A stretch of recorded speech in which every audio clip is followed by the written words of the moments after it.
All right, thanks everyone for joining. I'll get a start on. So my name's Eliza. I'm in the Economic Development team here at Yarra City Council. So I'd like to start by acknowledging the Wurundjeri Woi-wurrung people as the traditional owners of the land now known as Yarra, and we pay our respects to their elders past, present, and emerging, and any other elders from any other communities here today. So I'm here with Michael and Catherine. They are from our community grants team, and they've kindly shared to give an info session on the new stream of grants that are available specifically to our business community. So we will have a presentation that we'll be able to share with you. And this has been set up in a webinar format, so feel free to use the Q&A function.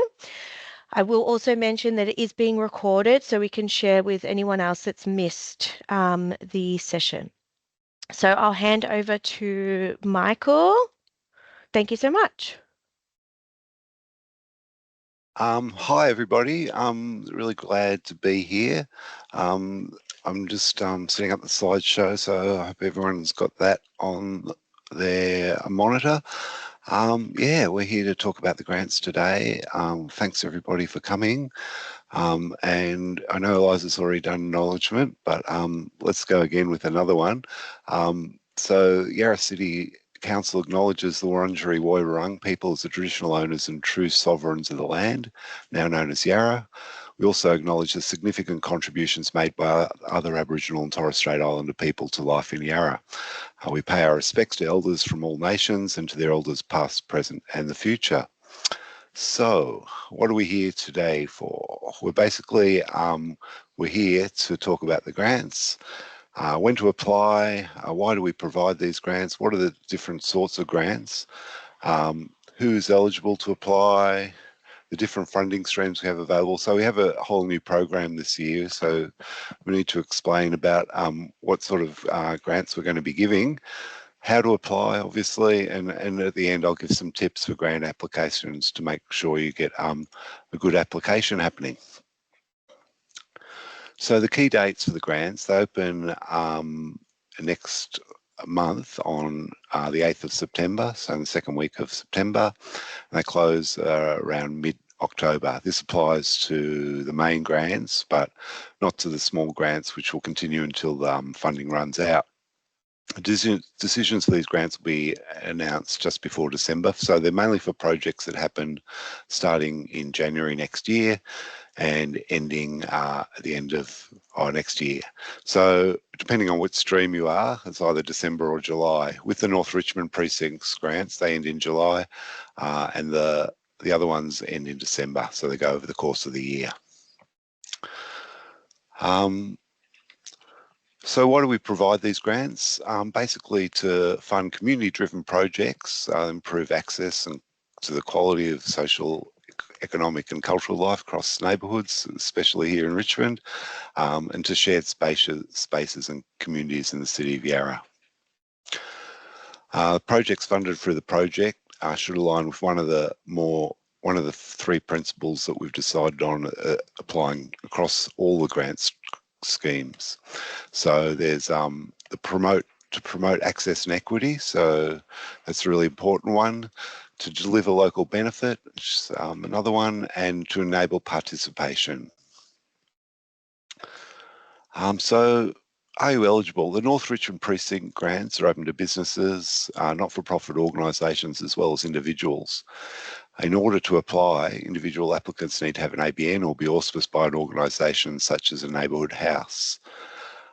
So that's the simple explanation. There's also, for the annual Yarra grants, there are also different streams have different eligibility criteria, and you'll need to check the application forms to find out which applies to you. So firstly, with the North Richmond Precinct grants, these are grants that were created in partnership with the Victorian Government through the Department of Families, Fairness and Housing. We're inviting applications for projects to improve community safety, amenity, promote health and wellbeing, create local job opportunities, as well as revitalise the retail and hospitality scene in North Richmond. So the North Richmond Precinct has been said, it's between the boundaries of Hoddle Church, Church Street, Hyatt Street and Langridge Street, so that area around the Housing Commission precinct. Grants of up to $1,000 are available, and the grant pool is $30,000. So there's basically 30 grants available for any projects that are happening in that North Richmond area. Applications open on the 8th of September. More about the grants. They've got 4 key kind of criteria that we're trying to align with. The first is for safety and neighbourhood. So safety of the neighbourhood, to create a kind of diverse community working together to create safe neighbourhoods and vibrant spaces. There's one of the other priorities about the health and well-being, to support health opportunities, so everyone has access to services and connection to community. Thirdly, the economic revitalisation, so to inspire economic activity around this area, as well as collective delivery of long-standing sustainable outcomes, as well as local jobs for local people, so to break down job barriers that job seekers might face, and encourage local employers to actively support local people in employment projects. To be eligible for funding, your project should align with one of those key priority areas and cost between $500 and $1,000. I know it's not a huge amount, but there's also the annual grants available which have larger funding. These grants, I think, are mainly being aimed at individuals to support their little projects rather than larger organisations. Obviously, it needs to be accessible or available to the North Richmond community, so projects target towards smaller groups and young people, or a cultural group in the area. And they need to be completed by the middle of next year.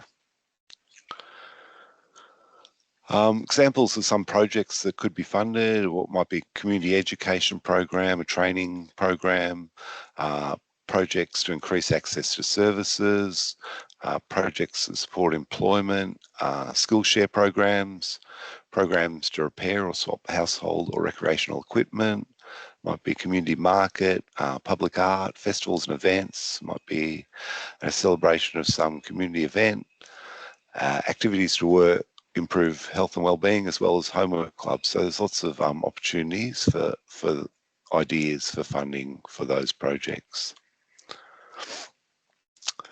In our regular program, our regular grants program, there are 6 new grant categories, and they're designed to be accessible to a range of possible projects.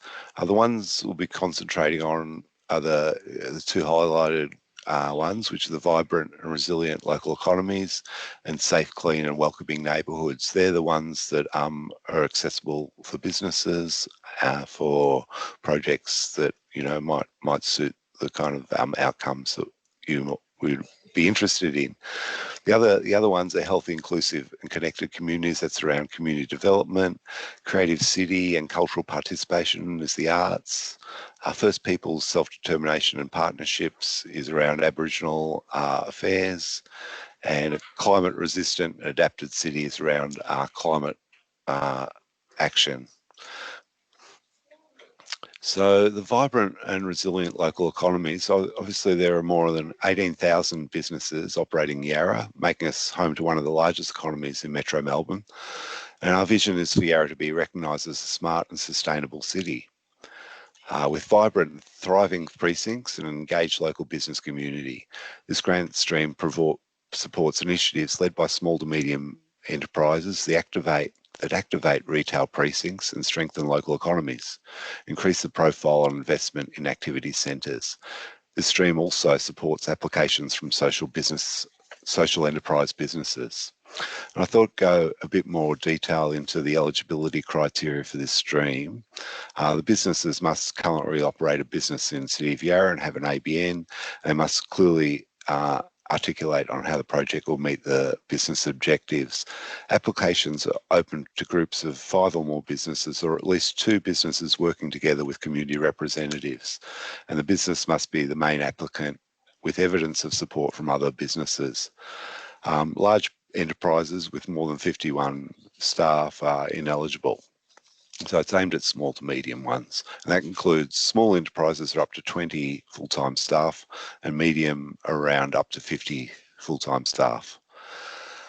So another objective of the grant is like to strengthen destinations and marketing initiatives that increase visitation and profile and the investment in the activity centre. So this could apply obviously to Victoria Street or Bridge Road, or even Swan Street, areas in the city of Yarra that have, um, large shopping precincts. It also supports projects that build business capability, that might foster innovation, encourage entrepreneurship among small to medium businesses. So there's those possibilities. Also to advance economic resilience by supporting partnerships to diversify and grow local enterprise, and also especially here for the social enterprises, to encourage projects that create local jobs and training opportunities, particularly for young people, migrants and disadvantaged groups. So there's a lot happening in that space, and we haven't run a program like this before. We ran a short one during COVID to kind of support local businesses, but this is an opportunity to get into the ground floor actually and see what's happening, in terms of getting funding for your projects and to support your local business community. The next type of grant, or stream of grant, is the safe, clean and welcoming neighbourhoods. The purpose of this grant stream is to make our streets safe and beautiful. This may involve implementing improvements to our streets and public spaces to keep them clean and reduce waste, litter and graffiti, or measures to enhance safety in our streets and public spaces. Applications can come from trader groups or from not-for-profit organisations. So it's about fostering community-led activations that build pride in place, encourage social connection. It might support local initiatives that address graffiti and improve the visual appearance of public places. It'll support initiatives that enhance accessibility and inclusive design to ensure public spaces are welcoming and safe for all members of our community, and also enhance perceptions of safety by supporting public space improvements informed by crime prevention through environmental design principles. So it's another opportunity to kind of create improvements in the neighbourhood which will make people feel better about coming to spaces in Yarra. That's it's an important one. The grants, there's three levels of grants. So there's grants up to $4,000, which is the small grants, and this obviously suited to short-term, low-cost initiatives, typically led by volunteers and involving fewer than 50 participants, such as single events or pilot activities with minimal logistics and reporting requirements.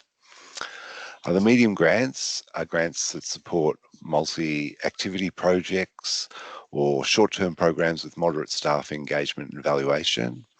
And the larger grants from 20,000 to 40,000 are for more intensive, long-term or partner-driven initiatives that involve formal governance, significant coordination and potential for broad or sustained community impact.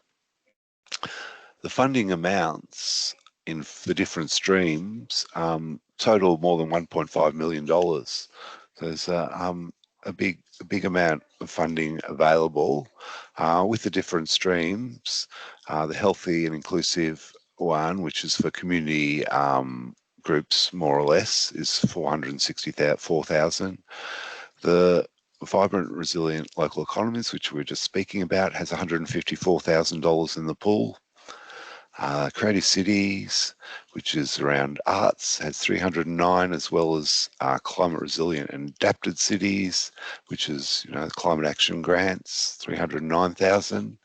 The First Peoples Self-Determination Partnerships has $77,000 towards that stream, and the Safe, Clean and Welcoming Neighbourhoods has $232,000 available.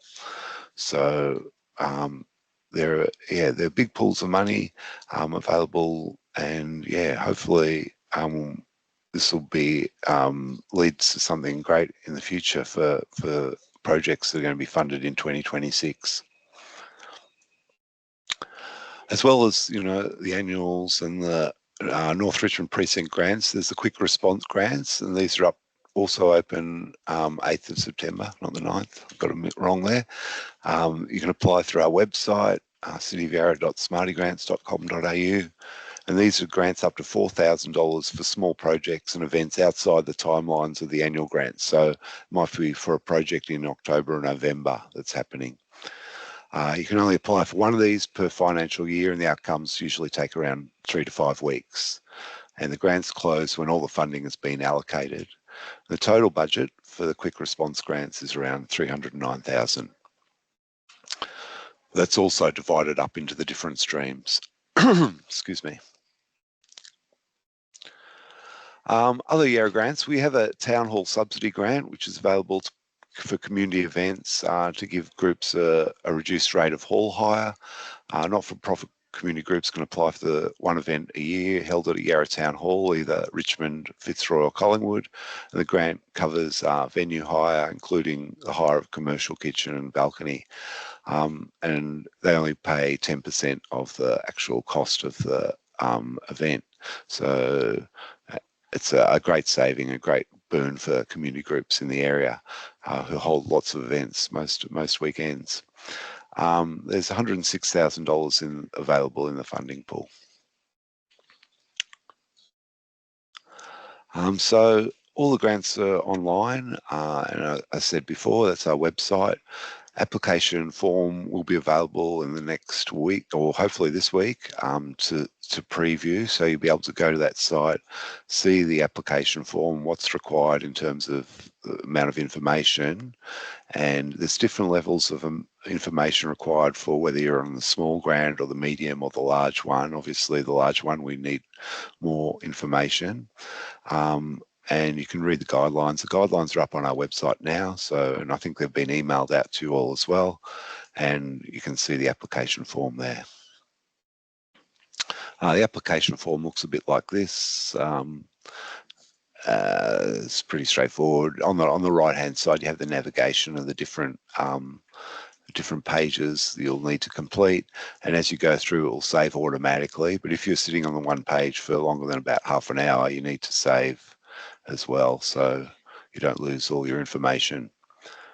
If there's any questions, by the way, Catherine is answering any questions via the chat if you need to talk about that at all. Okay, so in terms of applying for grants, this is the next section of the information session. It's always important to be prepared. Community organisations will need to provide a financial statement. It's good to keep your budget realistic. So think about how much things are really going to cost. Try to avoid jargon language, talk in plain English. Address the funding criteria and priorities, and submit early. Don't leave it to the last minute. It's always, we get a lot of applications on the last day, but as soon as the clock switches over to 12 a.m., the grant round closes. So don't leave it to the last minute. I think last year, of the 260 or so applications we had in the annual grants, 150 were admitted on the last day, so 60% of them, and of these, 50 were submitted in the last hour. So get in, get early, and get out. So with the budget section of the application, I was divided into 3 sections, but no longer. We've tried to make it easier and just include the cash budget as well as in kind. So that should be pretty straightforward. Your total income should match your total expenditure. So you're not trying to make a profit, you're not trying to make a loss. The income of the grant and any other income you have should match what you're going to spend. So the budget form looks more or less like this. You've got the income on the left-hand side, the income status, whether it's confirmed or not confirmed, how much you're getting or think you'll be getting, and then the expenditure items on the other side. The budget form also has that in-kind section. So all applications will be assessed against the following criteria. So the assessment panels are made up of people from the community who are going to be looking at these. None of the council officers have a job in assessing these projects, apart from the North Richmond precinct ones for the small grants, and they're assessed by a bunch of peers basically. And they'll be assessed against the following criteria. How well does the project address the relevant stream objectives? How well does it meet a clear community need? And how well does the budget accurately reflect the scope and scale of the project? So they're the important things to remember when putting your application together. Not-for-profits who apply need to provide their latest financial statement, and this is to ensure that applicant organisations are financially viable.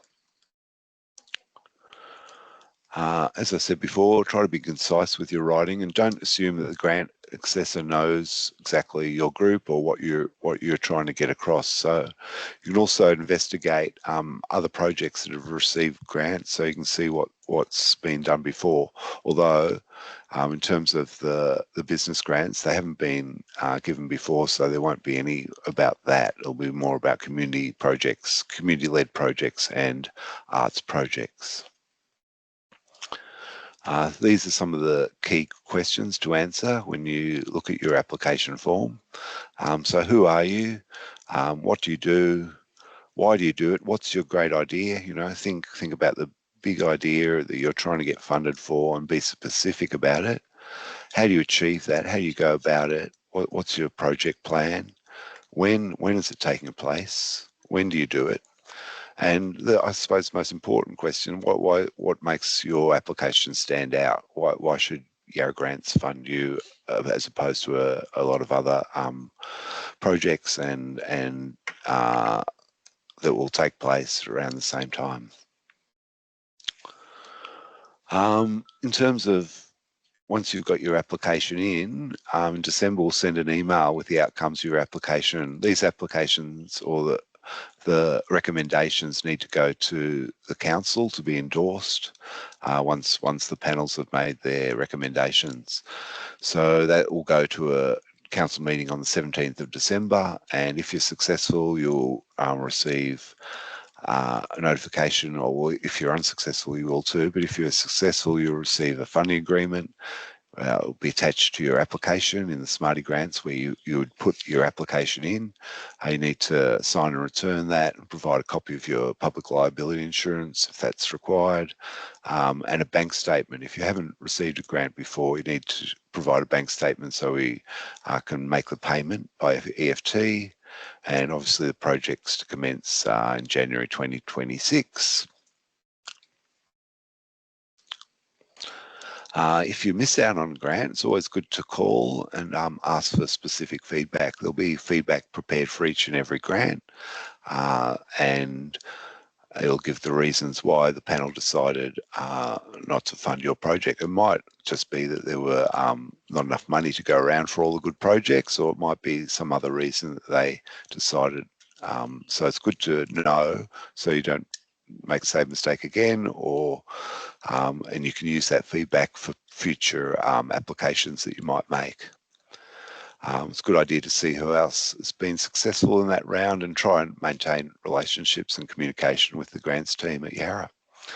There's obviously lots of other funding avenues. We have an e-newsletter that goes out, which you can sign up to on our website, and that often provides information about other grants that are available. If you are successful, you'll need to manage your grants. So you can set up an evaluation strategy to keep track of how you're spending the money, because you'll need to also report back on the grant in your acquittal, and provide evidence of how you've spent that funding. It's also good to publicly acknowledge the grant, so get hold of a Yarra logo and put it on any kind of public material you might have, or on your website to say that this project has been supported by City of Yarra. Yes, as I said, recipients are required to submit an acquittal report almost 2 months after the project's been completed, which includes a financial report and how you spent your funding. An acquittal report is attached to each application, and if an application has an overdue acquittal report, they're not eligible for the funding until they've submitted that acquittal.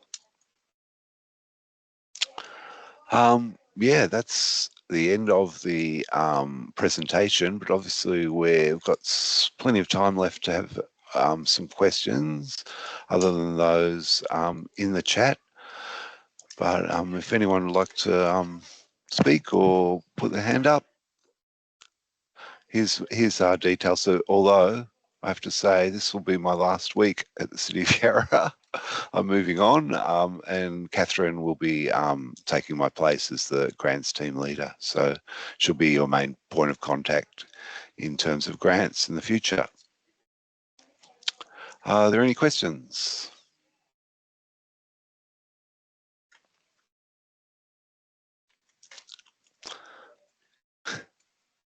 No? Any questions? Like you've been answering questions on the chat. Do you want to read out some of those questions and let people know? I'm still answering. Okay. Eliza, did you want to have anything else to say? No? No, thank you so much for sharing. We'll go through when Catherine's ready to kind of just dictate some of these questions so those that are watching a recording can see. But yeah, these two streams are new, so it's exciting to see what type of applications you'll have. Catherine shared the guidelines to give you an idea of who can apply and what type of projects it would be relevant. So yeah, I'll hand over to Catherine if you're ready to answer some of the questions. And we've got Sarita with a question. Yes, how can we help, Sarita? Yeah, so just in those two streams, what are the kind of priorities that you have or the council has? Maybe probably where I'm getting is like, they're new streams. So what are the kind of projects that, would be the higher priority in those streams? So if there is any hint or any idea. Yep. In the guidelines, each stream is clearly laid out with information and there's objectives in there.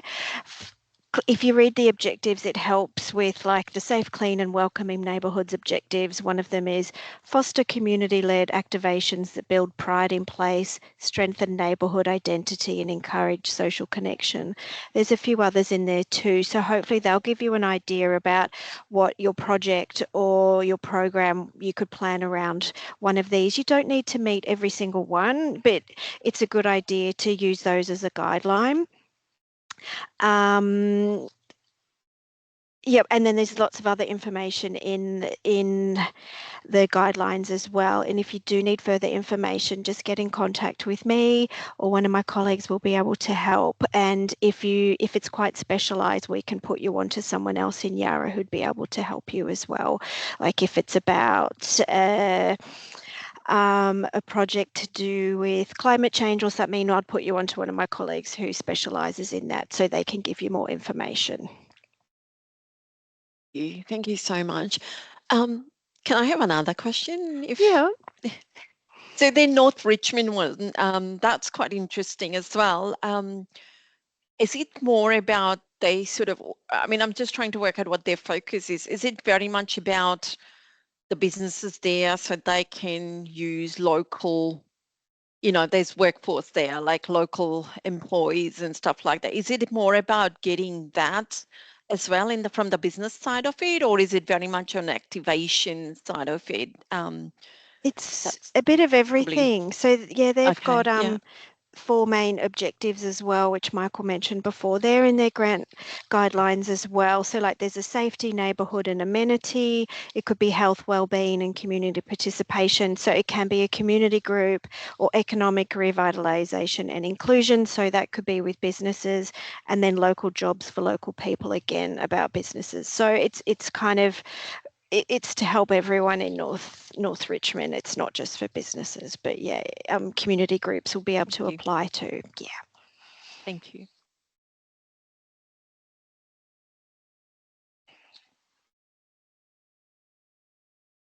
Oh, Carly has a question. How can we help, Carly? Sorry, I left my wife's name there. My name is Lucas. Hi, Lucas. And so just so I'm clear, the North Richmond grants are $500 to $1,000. They're That's correct. largely targeted at small individuals, small groups and individuals.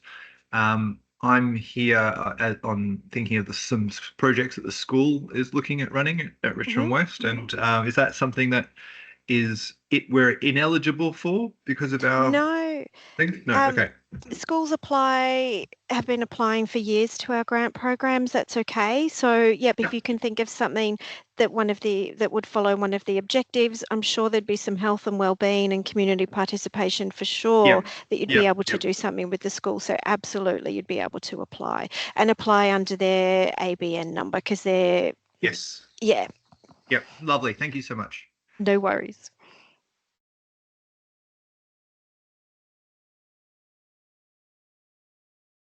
Just checking to see if there are any other questions I missed. Eddie's got a question. Yep, Eddie.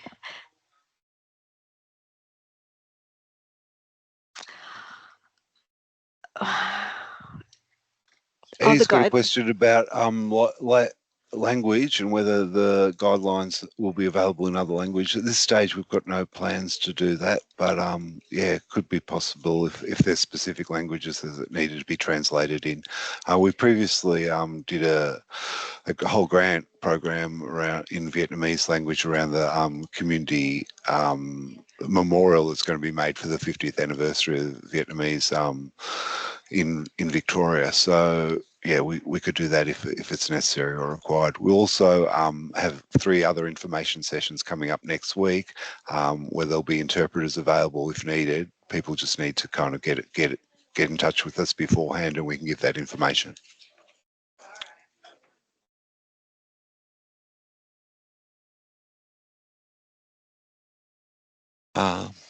I think that's about it then, unless there are any other questions. Thanks everybody for attending. And yeah, if you've got any ideas or questions further that come to you later on, just get in contact with us at City of Yarra. Thanks so much.